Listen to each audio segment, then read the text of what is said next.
Hello friends, welcome to LS Academy for Technical Education. In today's video we will discuss the last part of the data transfer instruction, that is part number 5, in which we will discuss the remaining data transfer instructions. और इनमें सबसे पहले आपका आता है POP PSW instruction. POP PSW instruction का जो first part था that is POP register pair, यानी कि जिसमें HL, DE या BC के बारे में पढ़ा था, वो हमने लास्ट वीडियो में डिस्कस किया था। नाउ विल डिस्कस कि अगर POP PSW इंस्ट्रक्शन लिखा हुआ है तो वो किस तरीके से वर्क करेगा।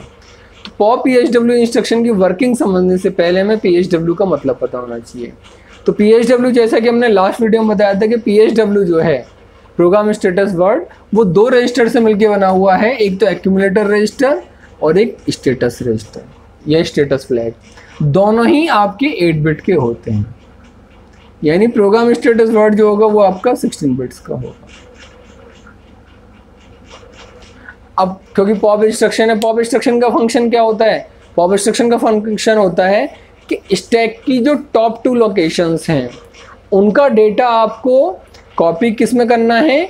जो आपके रजिस्टर पेयर हैं। यहाँ पर रजिस्टर पेयर आपके क्या क्या होंगे? एक्यूमुलेटर A और स्टेटस फ्लैग F। यानी स्टैक की टॉप 2 लोकेशन का डेटा आपको किस में कॉपी कर देना है? A और F के अंदर कॉपी कर देना है। मान लीजिए before the execution of the instruction,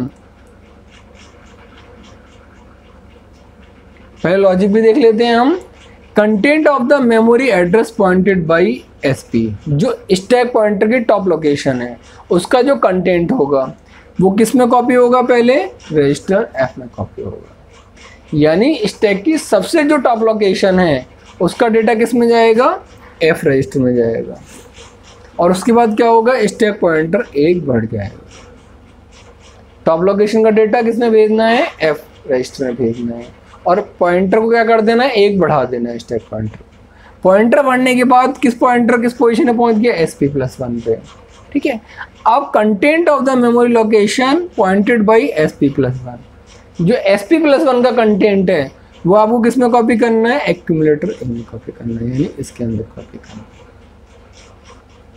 और स्टैक पॉइंटर को क्या कर देना है? फिर से 1 बार बढ़ा देना है। तो लॉजिक क्या कह रहा है कि स्टैक के टॉप लोकेशन का डेटा उठाओ और किस में डाल दो? F रजिस्टर में। और पॉइंटर को 1 बढ़ा दो, स्टैक पॉइंटर को। बढ़ने के बाद जो अगली लोकेशन का डेटा होगा उसको किस में कॉपी कर देना है? एक्यूमुलेटर A में कॉपी कर देना है और पॉइंटर को फिर से 1 बार बढ़ा देना है। एक प्रैक्टिकल एग्जाम्पल भी देख लेते हैं। मान लीजिए A रजिस्टर है, उसमें इनिशियल कोई वैल्यू 15 पड़ी हुई है, F के अंदर इनिशियल वैल्यू कोई 12 पड़ी हुई है in the hexadecimal form. Now this is the memory stack. Stack में आपका वैल्यू पड़ी हुई है। स्टैक पॉइंटर किसको इंडिकेट कर रहा है? पोजीशन को 2300। 2301 पे 41 डेटा है, 2302 मान लीजिए ब्लैंक है। अब आपने कौन सा इंस्ट्रक्शन एग्जीक्यूट किया? POP PSW। जैसे ही POP PSW इंडिकेट हुआ, एग्जीक्यूट हुआ सॉरी, तो सबसे पहले क्या होगा? जो स्टैक के टॉप लोकेशन का डेटा यानी कि 2300 का डेटा है वो क्या है? 53। तो टॉप लोकेशन का डेटा किस में कॉपी होता है? F में। तो 53 किस में चला जाएगा? F में। तो जो F की वैल्यू 12 थी वो किस में कन्वर्ट हो गई? 53 में कन्वर्ट हो गई। टॉप लोकेशन का डेटा F में आ गया। और स्टैक पॉइंटर क्या हो गया? बढ़ गया, यानी स्टैक पॉइंटर किस पे आ गया? 2301। ठीक। 2301 का कंटेंट क्या है? 41। तो जो SP+1 यानी 2301 का कंटेंट होगा वो किस में कॉपी करना है? एक्यूमुलेटर A में। तो 2301 का जो कंटेंट है 41, ये किस में कॉपी हो जाएगा? आपका एक्यूमुलेटर में। ठीक है। और पुरानी वैल्यू जो 15 थी वो ओवरराइट हो जाएगी। और स्टैक पॉइंटर क्या हो जाएगा? इंक्रीमेंटेड अगेन, यानी स्टैक पॉइंटर कहाँ पे पहुंच जाएगा? 2302। तो सबसे टॉप लोकेशन का डेटा आपका F रजिस्टर में और उससे जस्ट अगली लोकेशन है उसका डेटा आपका एक्यूमुलेटर में कॉपी हो जाता है in the case of POP PSW। So this is the working of the POP PSW instruction. Now come to the next instruction, that is in instruction. In instruction का function ये है कि जो भी इनपुट आउटपुट पोर्ट पे data होगा वो आपका डेटा क्या हो जाएगा? रीड कर लेगा सिस्टम और उसको किस में कॉपी कर देगा? एक्यूमुलेटर में कॉपी कर देगा। तो जो आपका इन है, IN instruction is used to copy data to accumulator from a port with 8 bit address.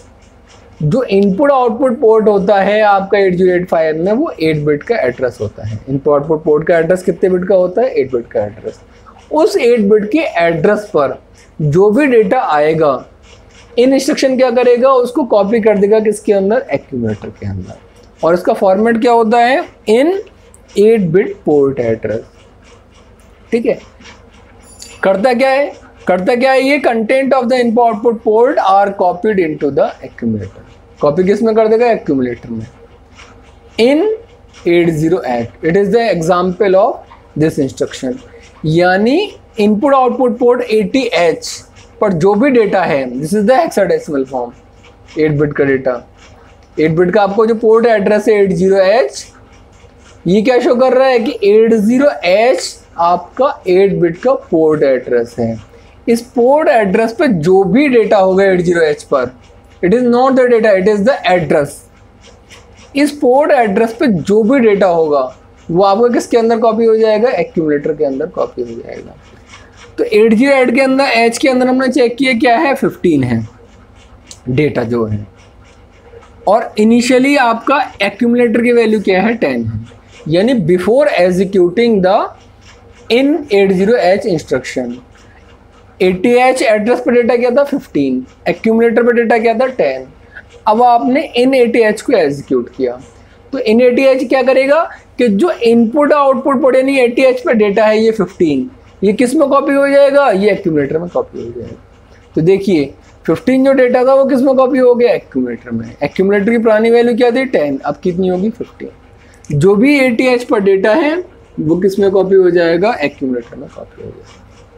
तो 80H is not the data, 80H address पर जो डेटा होगा वो आपका किसके अंदर कॉपी हो जाता है? एक्यूमुलेटर के अंदर कॉपी हो जाता है। इसका जस्ट रिवर्स है आपका आउट इंस्ट्रक्शन। आउट इंस्ट्रक्शन क्या करता है कि एक्यूमुलेटर में जो भी डेटा होता है उस डेटा को किस पे कॉपी कर देता है? आउटपुट पोर्ट पे कॉपी कर देता है। किस पोर्ट पे कॉपी करेगा? जिसका एड्रेस गिवन होगा। Copy data from the accumulator to a port with 8 bit address. Format क्या दे रखा होगा? Out 8 bit port address. मान लीजिए दे रखा है आउट 50H। आउट 50H का मतलब है कि एक्यूमुलेटर का जो भी आपका कंटेंट है उसको आपको किस एड्रेस पे कॉपी कर देना है? 50H एड्रेस पे कॉपी कर देना है। मान लीजिए 50H एड्रेस पे इनिशियली 73 वैल्यू पड़ी हुई है और एक्यूमुलेटर में 25 वैल्यू पड़ी हुई है। अब आपने आउट 50H इंस्ट्रक्शन एग्जीक्यूट किया, तो ये क्या करेगा कि जो एक्यूमुलेटर का कंटेंट है 25, उसको कहाँ पे कॉपी कर देगा? किस एड्रेस पे? 50H एड्रेस पे कॉपी कर देगा। तो आफ्टर द एग्जीक्यूशन एक्यूमुलेटर तो 25 रहा, लेकिन जो 50H की वैल्यू 73 ये ओवरराइड किससे हो गई? एक्यूमुलेटर की वैल्यू से। तो आउटपुट पोर्ट की वैल्यू क्या हो गई? 25 हो गई। जो एक्यूमुलेटर की वैल्यू वो कॉपी किस पे हो गई? आपके आउटपुट पोर्ट पे। किस एड्रेस पे? जो एड्रेस इंस्ट्रक्शन में दिया है। तो इस तरीके से आपका आउटपुट पोर्ट वर्क करता है। इनपुट पोर्ट में पोर्ट से डेटा उठाकर एक्यूमुलेटर में डालते हैं, और आउट इंस्ट्रक्शन में जो आपका एक्यूमुलेटर का डेटा होगा वो किस पर डालेंगे? आउटपुट पोर्ट पे कॉपी कर देंगे। तो इस तरीके से आपके इंस्ट्रक्शन वर्क करते हैं। So today we have finished all the data transfer instruction of 8085 microprocessor in the last part of the data transfer instruction, that is part 5. If you have any questions related to any data transfer instruction that we have discussed from part 1 to part 5, you can ask in the comment section. Thank you so much.